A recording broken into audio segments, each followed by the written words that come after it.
चौथी बार अल्लाह के फजलो करम से आपकी मोहब्बतों से कौन वजीर आजम बनने जा रहा है?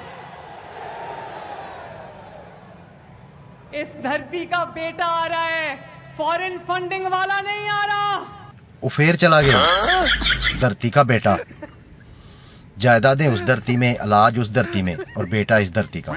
मुझे तो धरती की समझ नहीं आ रही, ऊपर से धरती के रिश्तों की समझ नहीं आ रही। यानी कि आपका वालिद जो है वो इस धरती का बेटा है, और उसकी बेटी आप इस धरती की। ओ सब दी माँ आ गई है, ओ सब दी माँ आ गई है, कर अपना फर्ज अदा गई।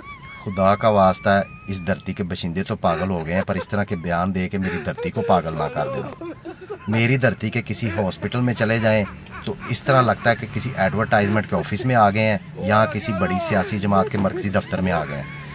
हस्पतालों में, सरकारी महकमों में, गलियों बाज़ारों में धरती के बेटे की तस्वीरें, और आगे से जो धरती का बेटा, उसकी बेटी जो धरती की माँ बनी हुई है, उनकी तस्वीरें लगाई हुई हैं इस धरती के बशिंदों के पैसों से, और इलाज और जायदादें दूसरी धरती में हैं। अच्छा, अब जब धरती का बेटा वापस आएगा तो क्या बयान दोगी? इस मिट्टी का बेटा इस मिट्टी में वापस आ रहा है। आप नवाज शरीफ की बेटी हो कि दुश्मन हो? मिट्टी का बेटा मिट्टी में वापस जाने का मतलब कुछ और होता है। मैं मिन्नत कर रहा हूँ कि हम बशिंदों को तो धरती को पागल कर दिया है, धरती को ना पागल कर देना। तो मुझे तो लगता है आप धरती की मिट्टी को भी पागल करोगी।